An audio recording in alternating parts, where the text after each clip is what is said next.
Community and Social Development, Honorable Pat Ajudwa, while delivering a welcome address, said there was need for women to be coordinated in families, businesses, and jobs, as they were the backbone of the society. Anything that has to do with women, I am there. Senior Special Assistant to the Governor on Civic Engagement and Civil Society, Mr. Rex Anigoro, encouraged women to educate young girls on good virtues and proper morals. A director in the Ministry of Women Affairs, Community and Social Development, Mrs. Faith Okpokworo, said gender equality and women empowerment were vital tools to achieving a better society.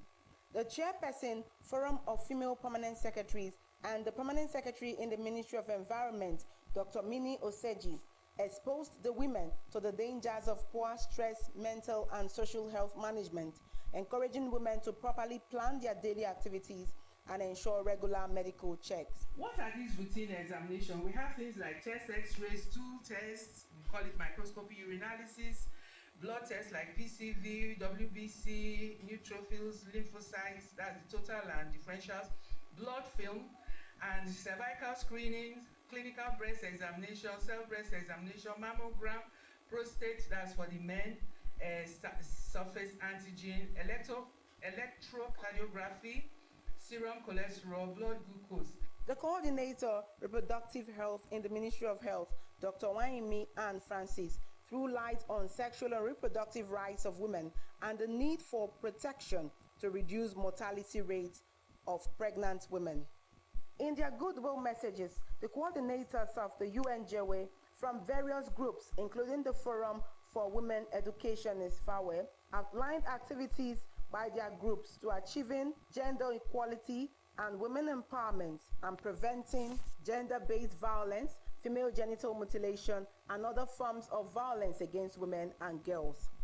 The convener of the UNJW and civil society organizations representative, Ambassador Eris Jewo Ibi, said the UN Women Coordination Mechanism platform was saddled with the responsibility of coordinating women activities in all sectors to achieve the Beijing Declaration on Rights of Women and Girls. The major objective of the UN Women Coordination Mechanism platform is to bring all women groups together.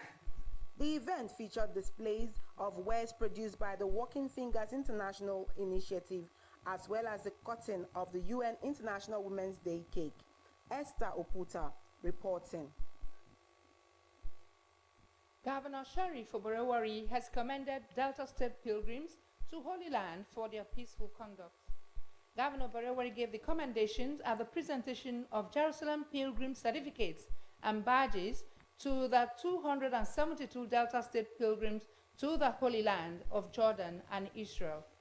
The governor, who was represented by the commissioner in the Bureau for Special Duties, Honorable Erijo Etacherure, said the pilgrims display themselves as true ambassadors of Delta State in Jordan and Israel, emphasizing the need for all Christians to be hearers and doers of the Word of God. Members of the United Ndokwa for Growth and Development Association have visited the traditional ruler of Utabobe, Isaac Obi I, stating that association stands to inform the federal, state, and all companies operating in Ndokwa Nation to provide electrical supply to the communities in order to attract development to the Ndokwa Nation. Henry Usiayo reports. For almost a decade, the Ndokwa Nation has continued to grapple with total power outage, despite having communities who play host to major oil companies, including Ajib, Midwest, Shell, among other oil exploration companies in the area. To this extent, the United Ndokwa for Growth and Development decided to join the move for oil companies operating in Ndokwa Okwane Federal Constituency to provide them with electricity. Addressing the traditional ruler of Utagbogbe community, Isaac Obi I and his Council of Chiefs, the chairman of the body, Comrade Kunili Shola Friday, represented by the Public Relations Officer of the group, Comrade Moses Onyegu, said lack of electricity has hindered growth and development in the area. The group called on the federal and state government, as well as oil companies in the area, to, as a matter of urgency, phantom a means to bring electricity to Ndokwa Nation. Ndokwa Nation is one of the largest ethnic groups, not just in Delta State, but in the nation at large. It's a nation that has been richly blessed by God with abundance of natural resources. But yet, when you look at the community, it's a shadow of what it ought to be. We have the IPP step down here. The source of the IPP step down in Obusi is coming from Okpai here, and yet we don't have light in Ndokwa Nation. That is one. Then it's bewildering to hear that even Sterling Global is the one supplying Asaba light, and yet the community where Sterling Global has no light. So we've seen reasons why we should come up as an association to reach out to the necessary governing bodies and every concerned persons that it is high time they light up Ndokwa Nation and bring true development to Ndokwa Nation. Responding, the traditional ruler of Utagbogbe community, Isaac Obi the First, described the situation as appalling, especially with the abundance of gas and other mineral resources in Ndokwa. He assured the group of his support towards ensuring that electricity is brought to Ndokwa Nation. Here in Kwale here, we have 6 oil companies. Sterling Global is supplying light to Asaba. And the town in which the facilities are don't have light. Now how does it look like?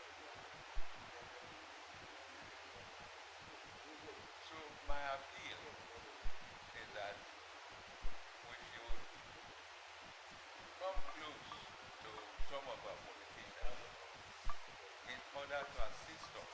Some residents of Kwale in an interview spoke on how lack of electricity had hampered small and medium businesses and other developments, while calling on the federal, state government and oil companies in their domain to come to their rescue by providing them with electricity. So we are suffering it. Even in my job that I'm doing also the same thing. For it to be taken care of, I will be so happy now. So I feel like if the government or I don't know, or the companies around us, if they can help us to bring light, it will be very fine. I can't even remember. What is 7 years? I mean, 8 years.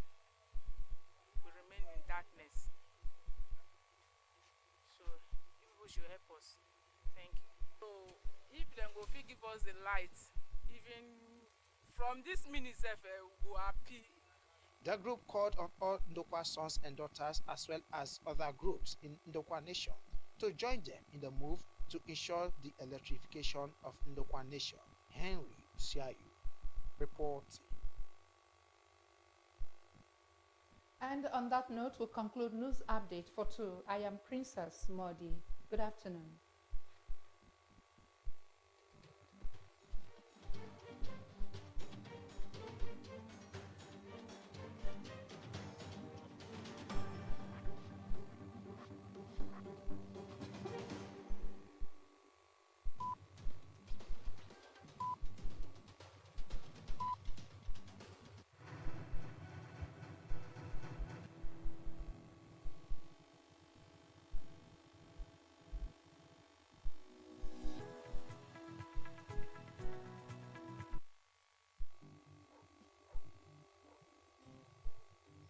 They've been our close companions for thousands of years. They've followed in our footsteps as we forged new environments. But their superior senses and great stamina come from their ancestor, the wolf. For thousands of years, we've harnessed their extraordinary senses and abilities.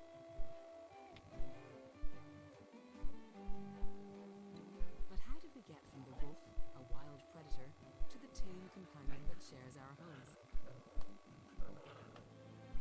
The answer is hidden in our shared history. Europe's historic hunting lodges hold a clue. It's here that the evolution of a unique partnership was played out in its most sophisticated form, that of the hunter and his dog. A relationship that's lasted to the present day.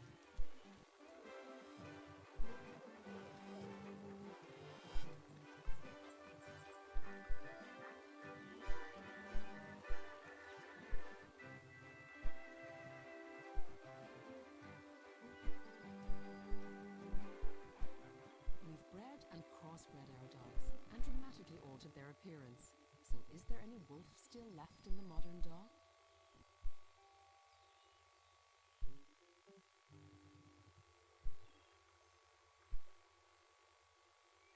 Lake Baikal in Siberia. It's somewhere here in the heart of Asia that wolf became dog over 15,000 years ago. And even today, dogs play an important role for the local hunters. Alexander is carrying on a long trapping wild animals. The Russian sable is said to have the most beautiful silky coat. Its fur fetches astronomical prices. But first, the precious skins must be prepared to preserve their sheen. Alexander uses traditional techniques passed down from generation to generation. Alexander's ancestors also had a helper, the Laika, a Russian hunting dog.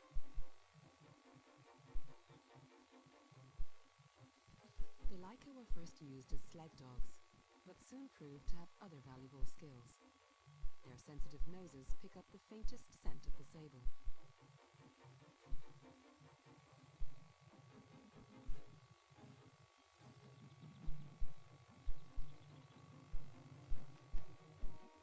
They've found their quarry. For the moment, the sable is safe up in the tree, but not for long.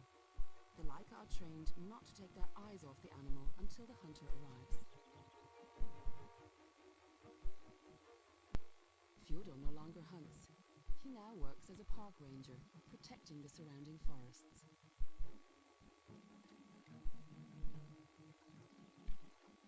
Fyodor believes that traditional hunting has no future in the 21st century. The fur trade is now mostly supplied by commercial farming.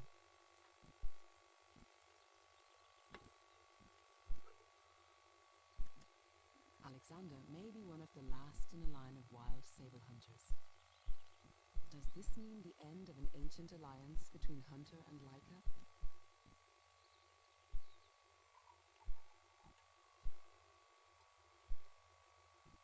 Maybe not. Fyodor also has Laikas as companions. It's a relationship that's not so easy to break.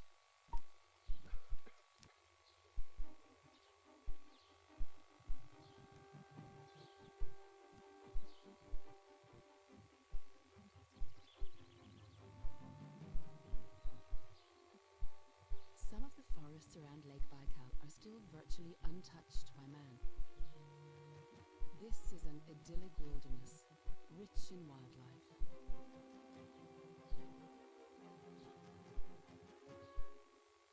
But it continues to harbor poachers, hunting with steel traps.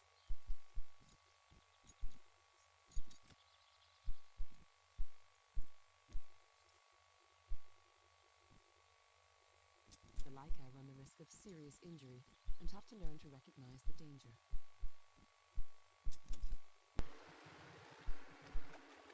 This region once supported large populations of sable. Their numbers have declined markedly, and Alexander now has to venture deep into the forest to search for them.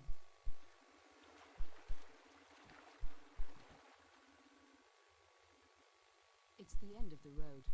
The rest has to be done on foot.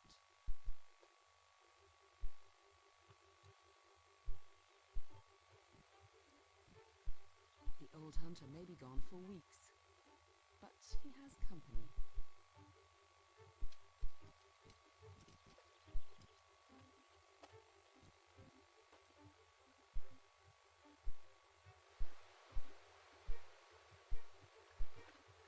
Hunter and dog know this terrain well. Nonetheless, they need all their senses and experience crossing the rushing waters. This faithful Laika lost her forepaw to a sharp river rock.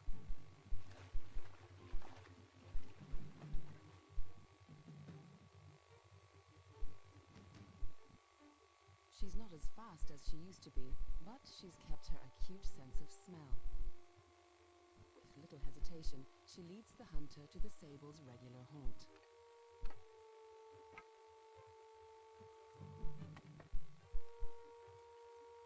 Alexander sets his trap.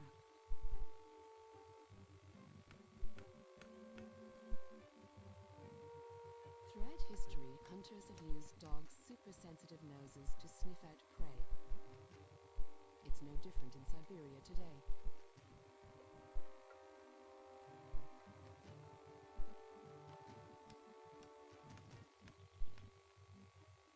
The trap is baited and set. The lightest touch will trigger it. It's deadly for the animal, but spares its coat. When the skins are soft enough, they're carefully cleaned. It's hard to imagine that these scraggly-looking pelts will fetch vast sums in luxury boutiques around the world. Times are changing, even in these farthest corners of Siberia. An ancient partnership is changing too. For Fyodor, there's no going back to the old ways. But what about the Laika? What is its future? In Fyodor's case, he's taking his dog with him, as a companion on his new chosen course.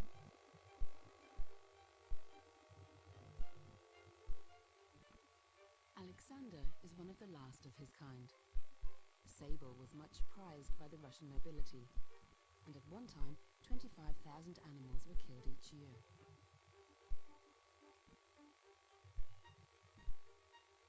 Hunting restrictions and reintroductions saved them from extinction, and sable farms now supply much of the demand.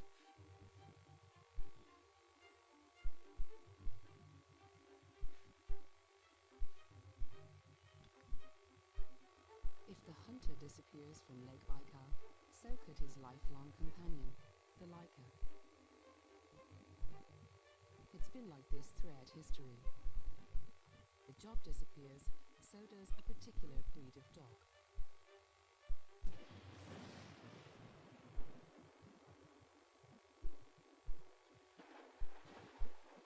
Thousands of kilometers away, in central France, the hunting dog has surprisingly withstood the test of time.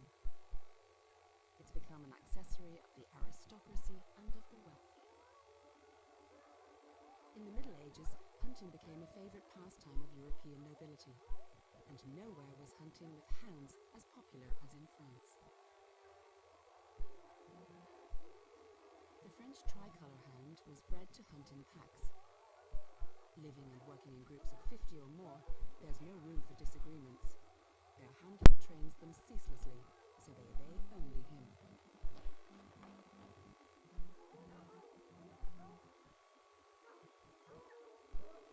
Here the trophies are traditionally awarded to the pack.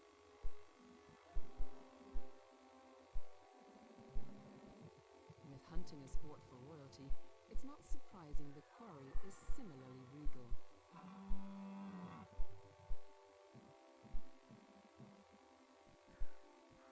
It's the rutting season.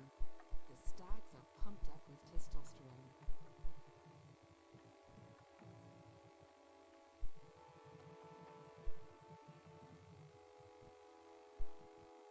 The morning of the hunt, a small Jack Russell Terrier is sent ahead to pick up the trail. He's not interested in just any deer. He's after the scent of one particular stag.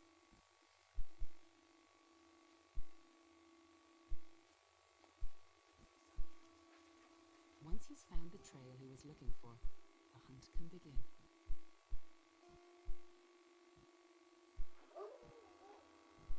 Dogs and hunters assemble. The hounds are raring to go. But a hunt like this is a large-scale operation, and everything is meticulously planned. These hounds are natural hunters, and once off the leash, there'll be no holding them back. They're strong and athletic, bred for speed and stamina.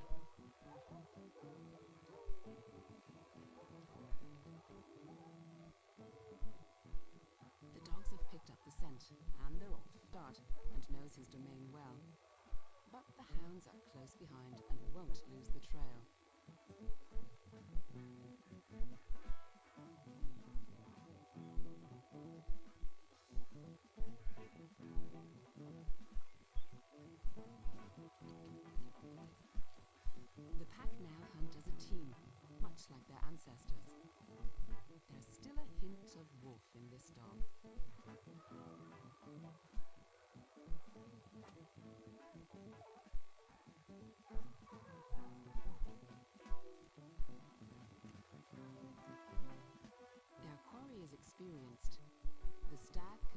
his followers by crossing his own tracks time and time again. But French hounds are bred to hunt and can follow their prey relentlessly for hours on end.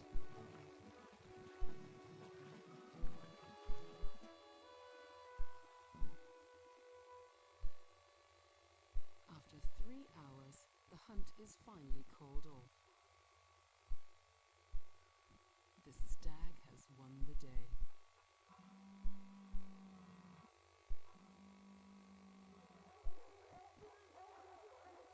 Over a period of 15,000 years, we've turned the wolf into speed and stamina, for colour and body shape. From one animal, the wolf, we've produced hundreds of distinct breeds.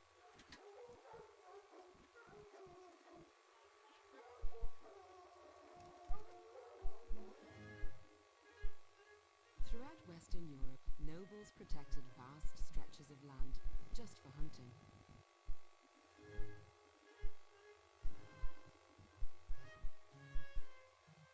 Imposing hunting lodges were a symbol of power and status. And the wealthiest of all developed their own, often exclusive breed of dog. And these dogs developed new abilities.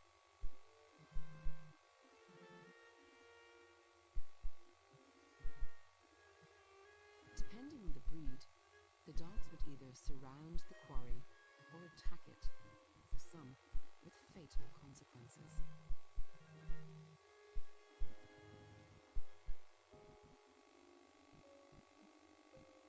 Moritzburg Castle in eastern Germany, one of the most infamous of European hunting lodges. The surrounding lakes and woodlands were a favourite hunting ground of the King of Saxony. 300 years ago, became the setting for a large-scale massacre.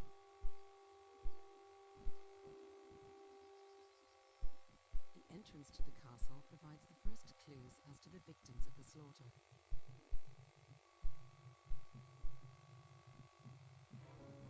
Inside is the biggest collection of red deer antlers in the world.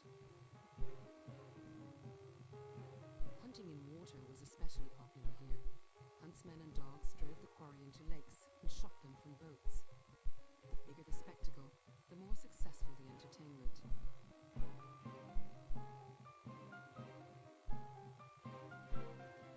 The hunt now played a central role among the nobility, forming social bonds and political alliances. As a result, it became a highly ritualized affair, like a well-planned military campaign.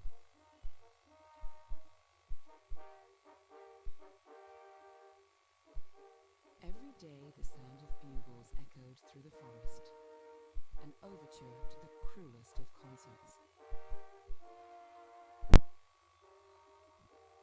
Attracted by generous provisions of food, the deer soon lost their fear.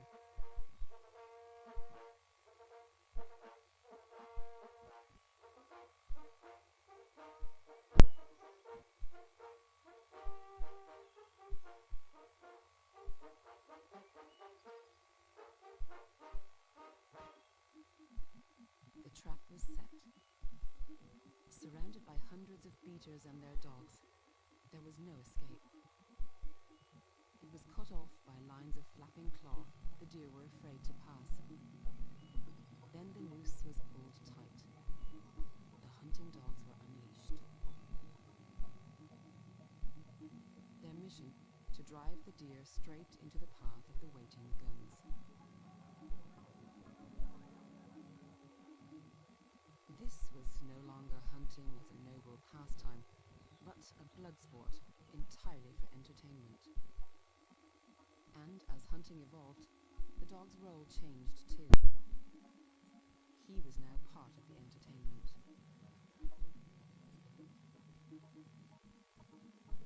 In a single day, over 200 deer and up to 400 wild boar would be slaughtered in a spectacle as cruel as the Roman games.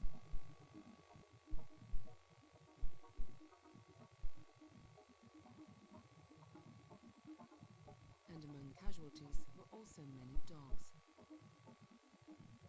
The ancient partnership between man and his best friend, taken sinister turn.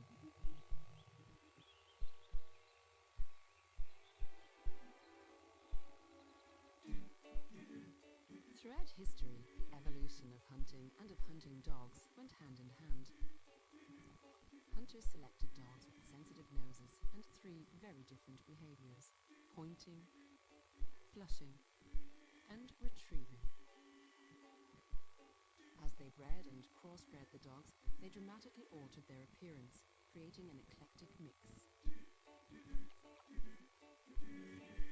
But they all have one thing in common: speed and stamina. Just like their ancestor, the wolf.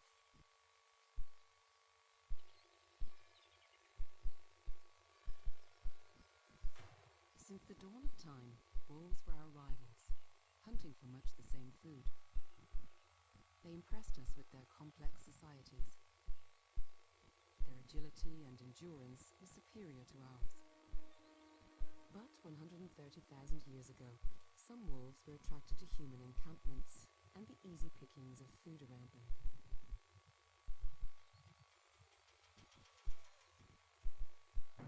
As the wolves moved closer to human settlements, the process of domestication began. But the more dogs became man's best friend, the more the wolf would become the incarnation of evil.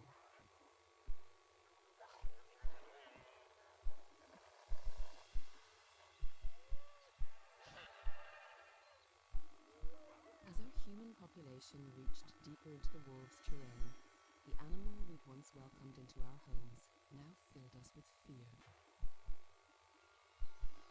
In the 18th century, a fearsome wolf was said to haunt a village in the Gévaudan region of southern France. 20,000 people gathered to rid the area of the terrible beast.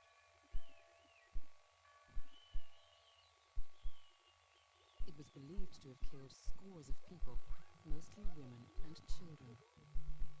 The saga of a shockingly brutal monster quickly took on mythical proportions. Mothers were terrified to let their children out of their sight. After living peacefully side by side for thousands of years, the wolf was suddenly a competitor to man, stealing his livestock, and could be blamed for anything. Stories like Little Red Riding Hood, written in France at the time, helped seal the wolf's reputation once and for all.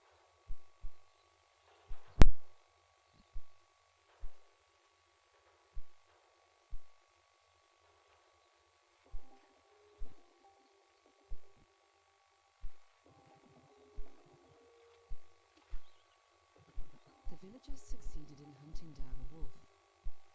For a moment there was relief. Then the killing started again. The king sent his royal hunters to the region. They too brought down a wolf. But soon after, further victims were discovered. The villagers started to believe they were cursed. 2 years later, a hybrid, half-dog, half-wolf, was shot. At last, the village was freed from its curse. We may never know if the beast of Gévaudan was merely a legend. But recent archaeological discoveries have thrown new light on our shared history with the dog. Excavations in Cologne in Germany reveal evidence for man's relationship with dogs dating back some 2,000 years.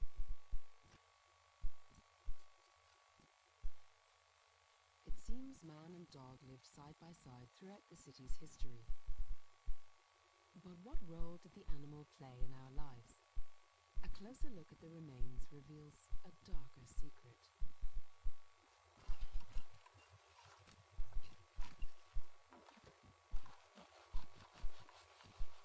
The artifacts uncovered here, from ceramic dishes and toys to animal bones and tools, give an insight into the cultural life of one of Europe's oldest cities. They also shed light on our early relationship with the dog.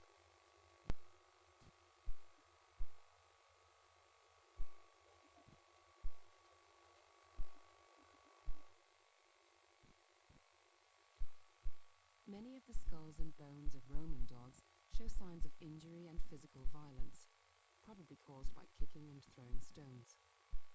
It seems we didn't always treat the dog as man's best friend.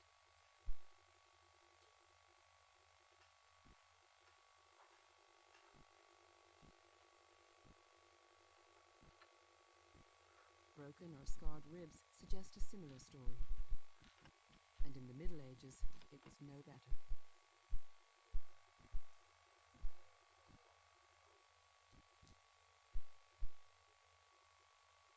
The animal was still alive. Other cuts on the bones were inflicted after the dog had died, almost certainly caused by skinning the animal for its fur.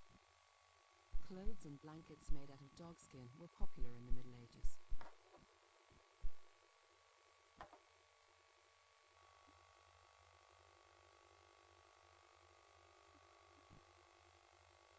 But how would it be if we could start all over again? Scientists in Siberia are carrying out an unusual experiment. They're attempting to copy and speed up the process of domestication. This time, not with wolves, but with foxes.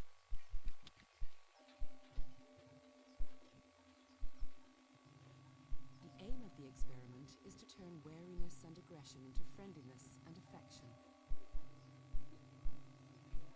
These young foxes are happy to see their human carers, and they greet them affectionately, much like young puppies. They enjoy the physical contact and like being stroked.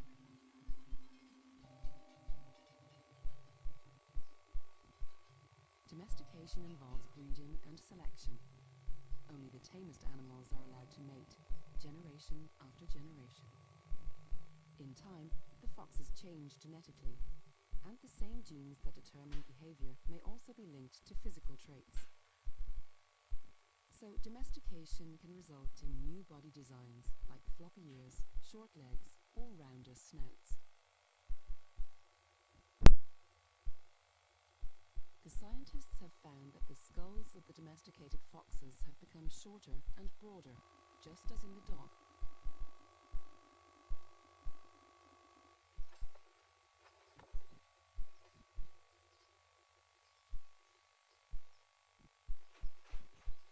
An overbite, or protruding front teeth, are another sign of domestication.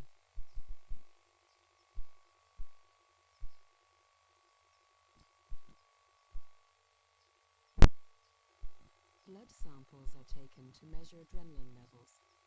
These are found to decrease with each generation as the animals become tamer.